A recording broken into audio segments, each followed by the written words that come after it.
오늘 고린도 교회에 또 앞으로 그 문제들이 해결되고 이제는 또한 마치 새로운 사역이 시작되는 것처럼 이 연보의 사역들을 이제는 바울이 다시 꺼내 들게 됩니다. 사실은 이것은 고린도 교회의 새로운 사역은 아니고요. 이것은 과거에 1년 전에 그 연보하기로 작정하였던 사역을 다시 되살려서 그것을 완수하게 하는 것, 그 내용을 바로 우리 고린도 후서의 9장에서 그 내용을 담고 있습니다. 사실 고린도 교회는 과거에 또 그 이전에 문제를 안고 있었었죠. 그것은 무엇이냐면 교리적인 문제도 있었고요. 그리고 내부적인 문제들도 가지고 있었습니다. 그 문제를 해결하기 위해서 바울도 많은 애를 썼지만 결국은 바울이 할 수 있는 것은 무엇이었냐면 눈물로써 쓴 편지를 그 고린도 교회에 전달하는 것이었고, 그리고 바울이 보내는 디도와 또한 그의 디도를 통하여서 그 교회의 문제들을 해결하기를 바라고 있었습니다. 근데 감사하게도 하나님의 놀라운 은혜로 인하여서 그 고린도 교회의 많은 바울이 걱정하고 있었던 그런 문제들을 이제는 고린도 교회가 회개하고 다시 바울과 함께 동역하면서 그 일들을 잘 감당하게 되었습니다. 자, 그랬을 때 이것이 이제 바울이 할 일은 다 끝났다라고 해서 끝나는 것이 아니라 이제는 1년 전에 약속했던 그 연보하기로 했었던 그 약조한 것을 이제는 여러분들이 다시 그것을 완수하기 원합니다. 이것을 완수해야 되지 않겠습니까? 라는 그러한 뜻으로 이 바울이 고린도 교회에게 이 연보할 것을 권면하게 되죠. 자, 이것을 연보하였을 때 누가 도움을 받냐 하면 바로 예루살렘 교회가 도움을 받게 되는 것입니다. 그 전에 마게도냐 교회도 또한 도왔던 것처럼 이제 고린도 교회도 그것을 함께 하기를 원한다라고 바울이 이야기했던 것이죠. 그래서 9장 1절에는 이렇게 말씀합니다. 성도를 섬기는 일에 대하여는 내가 너희에게 쓸 필요가 없나니라고 말할 정도로 어떻게 보면 그 교회를 향하여서 고린도 교회가 잘 감당할 수 있을 것이라고도 바울은 믿고 있었던 것이죠. 그러나 이것을 잘 완수하기 위하여, 그리고 그동안 어려움들을 겪었기에 이것들을 모든 것들을 하나씩 차근차근히 잘 준비해 나가서 이것을 고스란히 예루살렘 교회에 잘 전달하기 위하여서 바울이 보기에는 그 동역자들이 필요하다라고 생각을 하였던 것입니다. 그래서 디도를 비롯하여서 동역자들을 그들에게 보내게 되죠. 그것으로 인하여서 이 연보의 사역들을 잘 완수하기를 원했던 것입니다.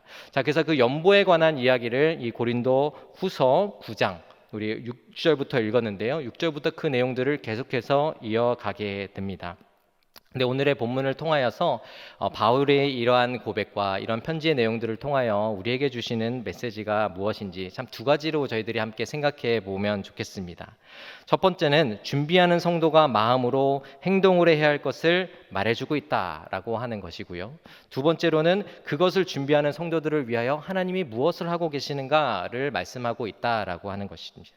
첫 번째는 무엇이냐면 우리의 할 일은 무엇인가?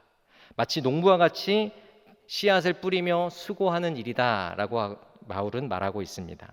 자, 6절의 말씀이죠. 제가 읽어드리겠습니다. 이것이 곧 적게 심는 자는 적게 거두고 많이 심는 자는 많이 거둔다 하는 말이로다.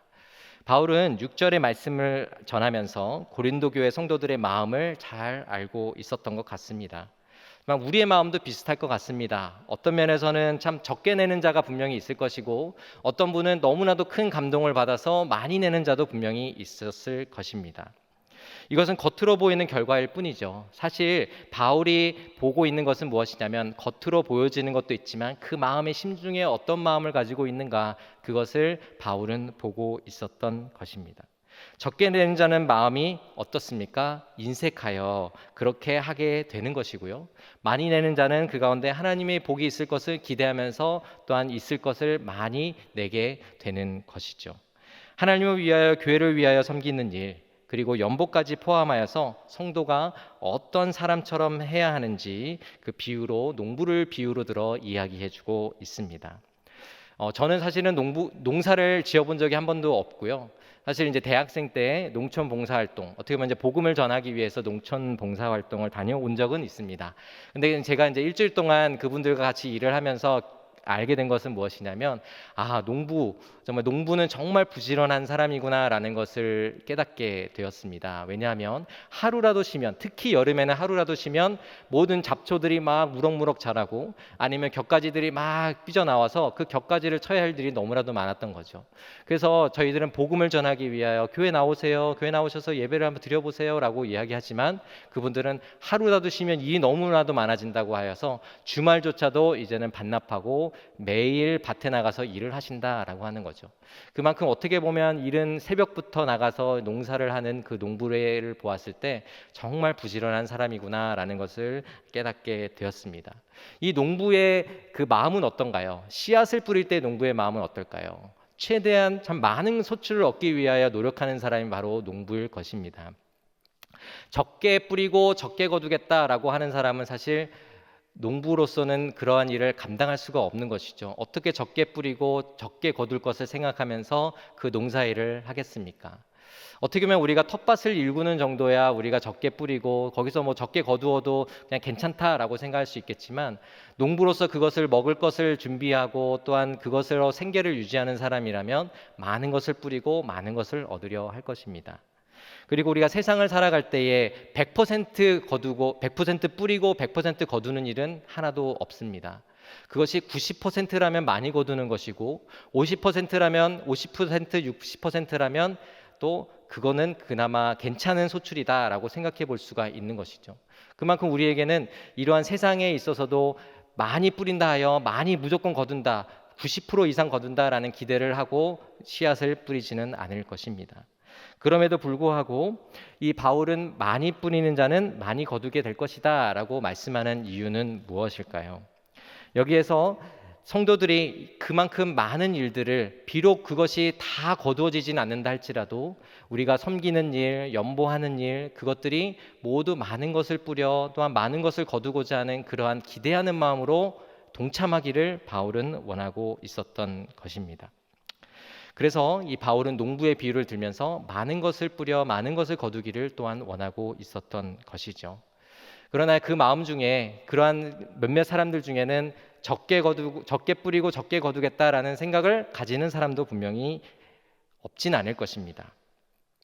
자, 이 6절에서 앞에서 적게 뿌리는 자, 그 사람을 어떻게 원어적으로 표현하자면 이렇게 이 단어를 사용하여 표현할 수가 있습니다. 그 아끼다라는 것, 적게 뿌린다, 적게라고 하는 그 의미 자체가 아끼다라는 그러한 의미를 함께 담고 있지요. 여기서 말하는 것은 물론 씨앗을 아끼는 것도 의미가 있겠지만, 내가 여기에서 적게 수고하겠다라는 것도 덩달아 같이 의미하고 있다라고 우리는 생각해 볼 수가 있는 것입니다. 나의 희생을 줄이겠다, 나의 시간을 줄이겠다, 나의 에너지를 줄이겠다, 나의 수고를 줄이겠다라는 그러한 의미에서 적게 뿌리는 사람을 이렇게 이야기하고 있는 것이죠. 반면에 많이 뿌리는 사람은 어떤 사람일까요? 복들 위에 뿌리는 사람이라고도 이렇게 원어적으로 해석해 볼 수가 있습니다. 씨앗을 많이 뿌리면서 수고하는 농부는 마치 복의 원리처럼 복 위에 복을 계속해서 쌓는 것처럼 많은 복을 거두게 될 것이다 라는 의미로서 이 단어를 사용하고 있는 것이죠. 이렇게 거둔 사람은 다음에 어떻게 할까요? 다시 더 많은 것을 뿌리고자 하는 소망을 가지고 또한 내년에 다시 농사를 짓게 된다면 더 많은 씨앗을 뿌리게 될 것입니다. 어떤 마음으로요? 더 많은 것을 거두게 될 것을 기대하면서 뿌리게 되는 것이죠. 하지만 바울은 여기서 무작정 많이 뿌려라, 내가 가지고 있는 씨앗은 요만큼인데 너는 어떻게 해서든 빚을 내서 이만큼 씨를 구해서 다 뿌려라 라고 이야기하는 것은 아닐 것입니다. 그 7절을 통하여서 우리가 그것을 알 수가 있는데요. 7절은 우리 함께 읽어보도록 하겠습니다. 시작. 각각 그 마음에 정한 대로 할 것이요 인색함으로나 억지로 하지 말지니 하나님은 즐겨내는 자를 사랑하시느니라. 여기서 앞에서 뭐라고 말합니까? 각각 그 마음에 정한 대로 하라고 바울은 이야기하고 있지요. 연보하는 상황이었습니다. 고린도 교회는 연보하는 상황이었는데요. 어려움에 처한 교회를 섬기기 위하여 우리가 헌금을 하였다라고 우리가 생각해 본다면 우리가 할 수 있는 만큼 그리고 마음을 주시는 만큼 하면 되는데, 정말 여기에서 우리가 너무나 큰 오바를 해서 내가 빚을 내서라도 이것을 헌금을 해야 되겠다라고 생각하는 그러한 무리를 하기보다는 내가 가지고 있는 것, 허락된 것 안에서 내가 그것을 마음에 정한 대로 하기를 원한다라고 바울은 말해주고 있습니다. 이것이죠. 하나님과 나 사이에 기도하는 중에 하나님이 나의 형편에 맞게 이것을 하도록 하나님이 마음을 주신다면 그것을 기쁨으로 드리는 것, 그것이 바로 하나님이 원하시는 것이고, 바울이 이들에게 연보를 할 때에 그런 마음으로 그렇게 준비하라라고 권면하고 있는 것입니다.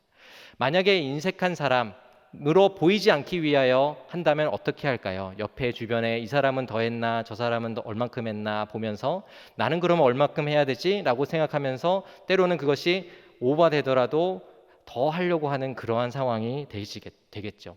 그렇게 했을 때 나중에 결과는 어떤 결과가 있을까요? 하나님이 뭔가 더 채워주시기를 바라면서 했지만 그것이 만약에 거두어지지 않는다면, 그것이 나에게 채워지지 않는다면 우리의 마음은 어떨까요? 우리는 실망으로 가득 차게 될 것입니다. 더 심하게 나아가면 어떻게 될까요? 하나님에 대한 원망으로 채워지게 되겠죠. 그래서 하나님께서는 뭐라고 말씀하시냐면 너의 마음에 정한 대로, 또 하나님이 너에게 주시는 대로, 마음 주시는 대로 그것을 하라. 그런데 할 때에 어떤 마음으로? 인색함으로 하지 않고 그것을 즐겨내는 자로서 기쁜 마음으로 하나님을 위하여 섬기라라고 말씀하고 있는 것이죠. 제가 이제 가끔 이제 어머니와 대화를 나눌 때가 있습니다. 그래서 이제 명절 때나 또 생신 때나 이렇게 갈 때 보면 저희 함께 그런 힘들었던 시절, 그리고 때로는 부유하고 참 좋게 살았던 시절, 이런 시절들을 이야기하면서 가끔 이런 말씀을 하실 때가 있어요. 뭐냐면 참 그 사업이 잘 될 때는 교회에서 무엇이 필요하다 하면 무엇을 드리기도 하고, 피아노가 필요합니다 그러면 피아노를 사서 드리기도 하고, 또 무엇이 필요하다면 뭐 이렇게 해드리고 참 많은 걸 해드렸는데 라는 얘기를 가끔씩 하실 때가 있죠. 근데 IMF 이후에 이제 완전히 가정 경제가 완전히 무너져서 이제는 정말 다른 환경 속에서 살아가게 됐습니다. 지금도 사실은 크게 나아지진 않았지만 그럼에도 불구하고 어머니는 그것을 원망스럽게 생각하지 않는 것을 보게 되었습니다. 하나님이 그때 그렇게 많이 했는데 하나님 나에게 그것을 왜 채워주지 않으십니까? 라고 그 마음에 묻어두고 계속해서 살아왔다면 아마 건강하게 그리고 자유하게 하나님을 예배하면서 살아가기 너무나도 어려웠을 것입니다.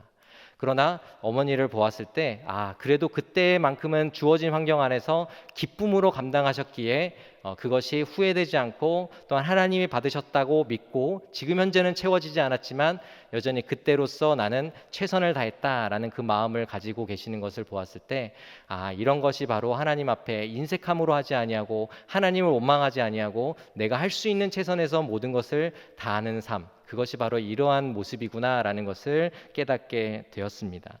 바울도 이렇게 억지로 하여 시험에 드는 것보다는 차라리 하나님께 기쁨으로써 드릴 수 있는 그만큼을 하나님께 드리라라고 말을 하고 있습니다. 이것이 바로 말씀의 원리다라고 하는 것이죠. 신명기 15장 10절의 말씀입니다. 저희가 함께 읽어보겠습니다. 너는 반드시 그에게 줄 것이요 줄 때에는 아끼는 마음을 품지 말 것이니라. 이로 말미암아 내 하나님 여호와께서 내가 하는 모든 일과 내 손이 닿는 모든 일에 내게 복을 주시리라. 자, 이 말씀 보면서 누가 생각나냐면 저는 아나니아와 삽비라가 생각이 납니다. 정말 그 교회 앞에서는 내가 이만큼을 하겠습니다 라고 약속했지만 거기에서 일부를 몰래 숨겨두고 그 보여지는 몇 가지를 하나님 앞에 갖다 놓게 되죠. 이 아나니아와 삽비라의 마음은 어땠을까요? 요 숨겨둔 것도 아까워서 숨겨놓았지만 이 가지고 앞에 사도들 앞에 가지고 나아간 것조차 마음에는 뭔가 좀 더 아깝다라는 생각을 분명히 했었을 것입니다. 이렇게 일부러 빼놓고 이러한 마음의 아까운 마음으로 하나님 앞에 드리는 것이 아니라 내가 할 수 있는 것, 내가 하나님께 약속할 수 있는 것, 내가 드리겠다, 내가 무엇을 헌신하겠습니다 라고 하는 그것을 가지고 하나님 앞에 기쁨으로 나아가는 것이죠.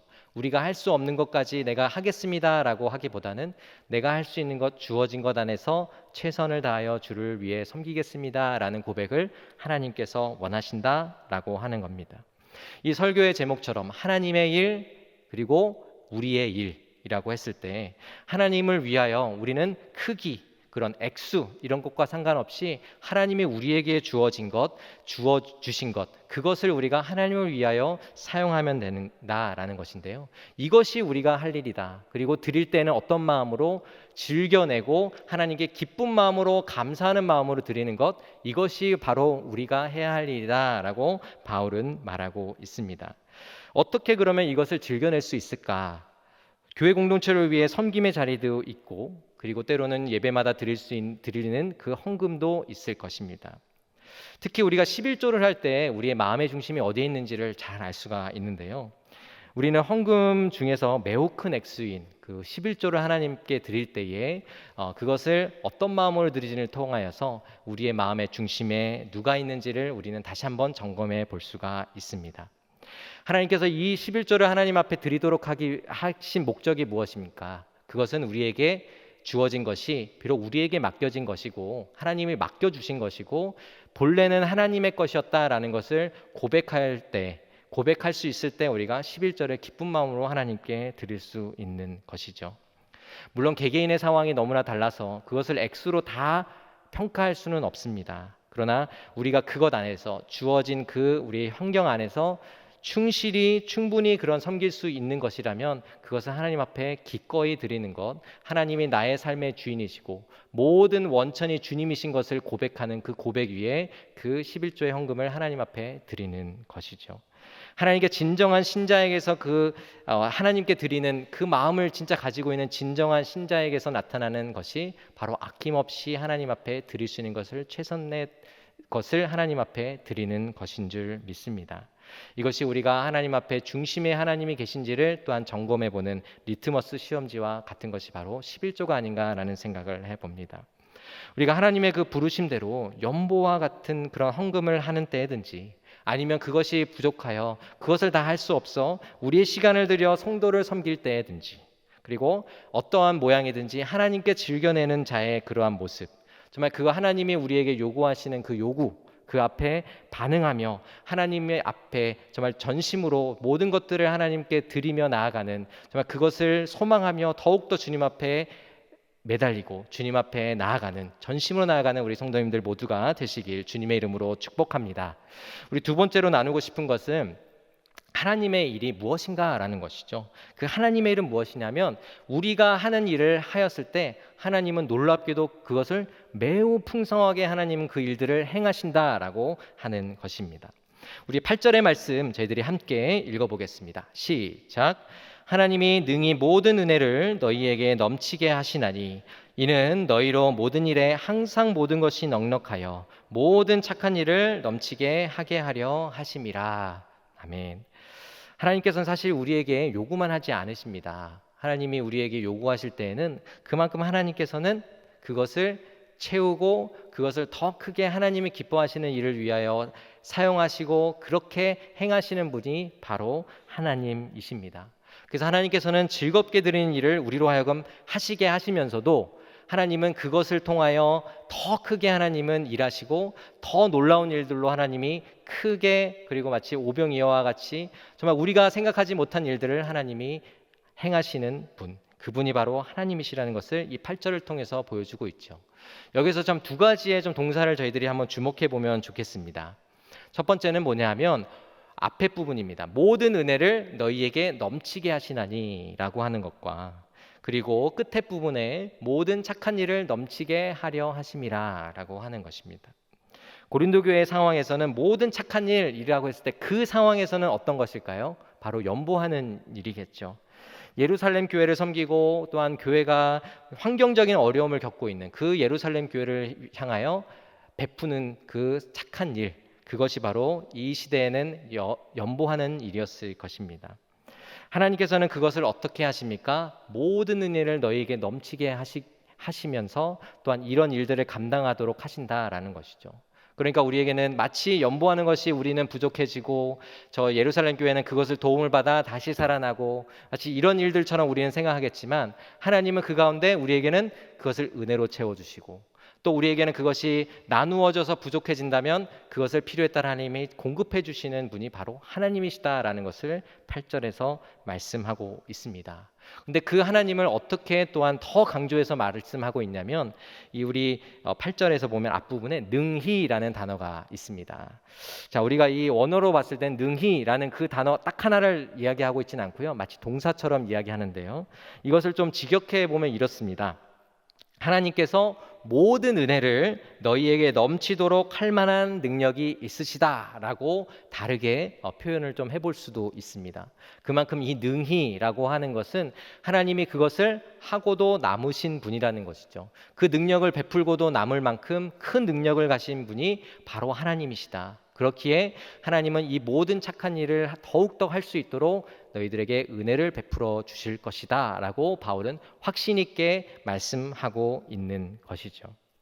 우리가 전체적으로 보았을 때 우리 8절과 같은 하나님의 하시는 일들을 보면은 뒷부분에 보면 우리가 하는 일들보다 많은 일들을 하나님은 그 많은 구절을 할애하면서 하나님의 하시는 일들을 이야기하고 있습니다.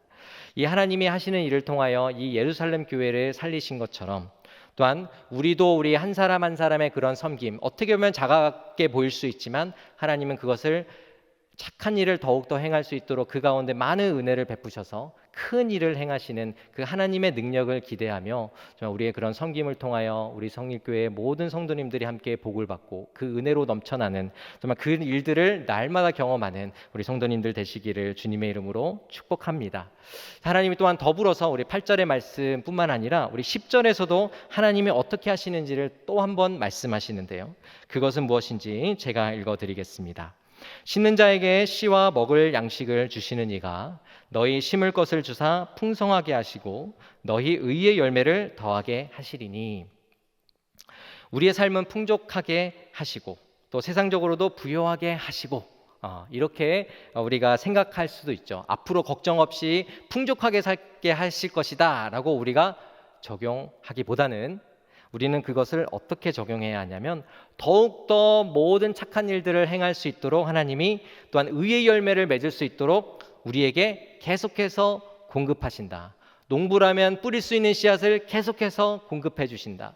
그래서 그렇게 해서 수고하여 애써서 맺게 된 그 의의 열매를 계속 거두게 하신다. 그러면 그 열매를 거두면 또 어떻게 될까요? 다시 하나님이 채우신 그 씨앗을 가지고 또 한 번 뿌리게 되고 매년 그 씨앗을 뿌리면서 그 의의 열매를 계속해서 우리는 거두게 되는 것이죠. 그것을 우리가 쉬지 않고 끊임없이 해나갈 수 있도록 하나님이 그 가운데 은혜로 채워주시고 먹을 양식을 우리에게 필요한 필요를 채워주신다라고 말씀하고 있습니다. 우리 섬김이 필요하여 결단해야 하는 그 시점에 저희가 이제 이런 요청을 드리잖아요. 우리 성도님들께 이것 좀 도와주시면 안 될까요? 이런 거 같이 해주시면 안 될까요? 이런 거 좀 맡아주시면 안 될까요? 이렇게 했을 때 참 마음에 우리 성도님들이 큰 부담을 많이 느끼시는 것 같습니다.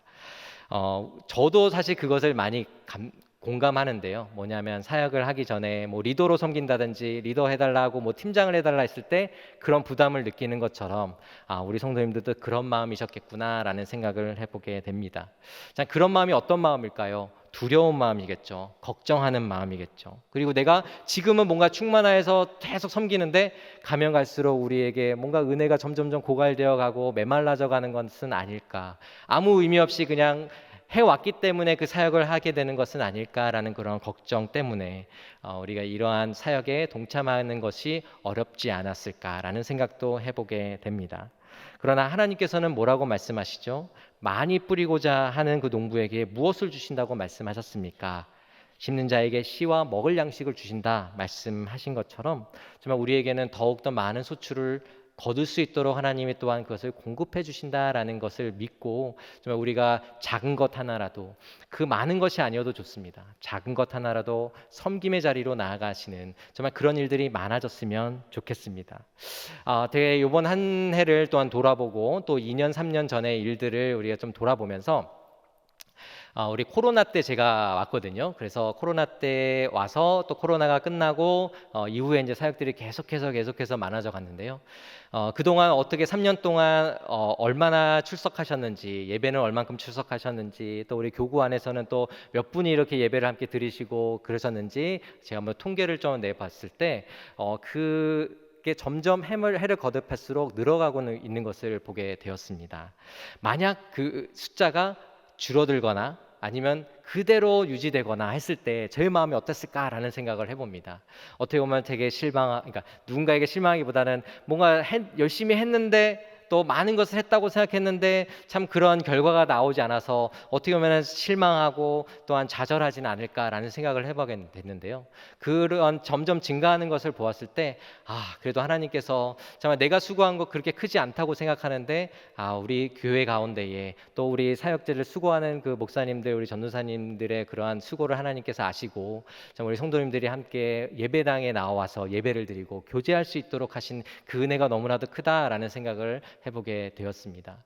그래서 제가 낙심하지 않고 내년도에는 더 해서 정말 우리 성도님들이 더 그 안에서 부흥을 경험하고 그리고 안에서의 은혜의 풍족함을 경험했으면 좋겠다라는 소망하는 마음도 같이 가지게 되었습니다. 어떻게 보면 하나님께서 주시는 그런 은혜가 저에게는 이런 것이 아닌가라는 생각을 해봅니다. 또한 성도님들에게도 마찬가지겠죠. 여러 가지의 어려움들이 있지만 그 가운데 눈물을 흘리며 기도하고 섬기고 수고했던 모든 것들이 정말 그 작은 것 하나에서 열매가 맺혀지기 시작했을 때 그 가운데 하나님이 주시는 풍족함의 은혜가 있는 줄 믿습니다. 그것을 하나하나 소망해 나아가면서 그 앞으로의 모든 섬김의 자리 가운데에 그리고 하나님께서 부르시는 섬김의 자리에 정말 그런 것을 소망하며 나아가시는 우리 성도님들 되시길 축복드립니다. 또한 우리 11절과 12절의 말씀인데요. 제가 읽어드리겠습니다. 너희가 모든 일에 넉넉하여 너그럽게 연보를 함은 그들이 우리로 말미암아 하나님께 감사하게 하는 것이라. 이 봉사의 직무가 성도들의 부족한 것을 보충할 뿐 아니라 사람들이 하나님께 드리는 많은 감사로 말미암아 넘쳤느니라. 하나님께서 감사라는 열매를 우리에게 보게 해주시는 거죠. 이것이 바로 하나님의 은혜이고 그리고 이 은혜를 넘치도록 받아서 다시 헌신하여 힘있게 주님을 붙잡으면서 우리가 섬기며 나아갈 수 있게 하시는 그 의미 그리고 그 은혜가 바로 이렇게 나타나는 것인 줄 믿습니다. 제가 이제 그 훈련위원회에서 이제 훈련위원회를 담당하고 있는데요. 거기 안에서 이제 우리 활발하게 지금 현재 이루어지고 있는 훈련 중에 하나가 1대1 제자 양육이라고 하는 훈련 프로그램입니다. 1대1로 양육자와 동반자가 만나서 함께 말씀을 놓고 같이 이야기하고 삶을 이야기하고 또 어려움을 이야기할 수 있죠. 그때 같이 기도하고 또 그 안에서 또 말씀으로 회복되는 그런 시간들이 우리 1대1 제자 양육을 통해서 이루어지고 있습니다. 제가 이제 양육 간사님들, 양육자를 제가 일주일에 매주 이제 주일마다 함께 만나서 같이 기도하고 하는데요. 우리 간사님들이 이렇게 수고하고 애쓰시는 가운데 있는데 그래도 그 가운데 참 힘들지만 개인의 삶도 때로는 힘들 때도 있고 몸이 힘들 때도 있지만 그래도 기쁨으로 감당하고 있는 것은 그래도 동반자들에게 하나님이 은혜를 주셔서 그 마음의 변화를 주시고 또한 그동안 찾지 못했던 그 의미들을 찾게 해주시고 또 섬김의 의미를 알게 해주시고 또 더욱더 우리 교회에 깊숙이 들어와 함께 교제할 수 있는 그런 모습들이 우리 동반자들에게서 나타나고 있는데 그것을 보면서 아무래도 몸은 힘들지만 그것을 통하여 하나님이 정말 살아서 역사하시는구나, 하나님이 이렇게 일을 하시는구나라는 것을 경험하게 됨으로써 더 힘을 얻게 되고 또 앞으로 또 누군가를 또 맡게 될 때에도 더 확신 있게 그 동반자를 섬길 수 있게 되는 것이 아닐까라는 생각을 해봅니다. 이것이 하나님이 주시는 은혜이고 그리고 우리에게 다시 심을 것을 주시고 또 우리에게 은혜를 채워주시고 비록 몸은 피곤할 수 있지만 우리의 영혼은 늘 날마다 살아있어 하나님을 위하여 섬기며 나아갈 수 있는 그러한 힘과 열정을 주시는 줄 믿습니다. 정말 우리가 이러한 것들을 소망하면서 우리 성도님들 가운데도 그러한 은혜를 날마다 경험하시기를 소망합니다. 정말 우리가 말씀을 또한 저희들이 이렇게 함께 나누는 이 시간을 통해서도 여러분들이 생각하시는 나의 섬김에 내가 섬길 수 있는 자리가 무엇인가 혹시 생각이 든다면 그것을 또 한번 섬겨보고 싶습니다라는 말씀도 해주시면 좋겠습니다. 그것을 통하여서 그동안은 참 그것이 두렵게 느껴질 수도 있지만 이제 오늘의 말씀을 함께 들으시고 하나님이 우리에게 은혜를 채워주시는구나, 비록 내가 지금 섬기고 있지 않지만 이렇게 섬기게 된다면 하나님 나에게 많은 것들을 채워주시고 더욱 섬기고 감사함으로 나아갈 수 있게 하시겠구나라는 그러한 기대하는 마음으로 또한 새롭게 섬겨주시기를 부탁드립니다. 또한 이런 섬김의 하나하나가 다 모여서 우리 교회가 더욱더 풍성하고 더욱더 우리 성도님들 가운데 그 깊은 교제 가운데로 나아가게 될 줄을 믿습니다. 정말 그것을 소망하면서 우리 성도님들 모두 정말 주님께서 주시는 그 은혜를 갈망하고 소망하고 기대하면서 주님께서 주신 모든 그 사명의 자리에 정말 기쁨으로 나아가시기를 주님의 이름으로 축복합니다.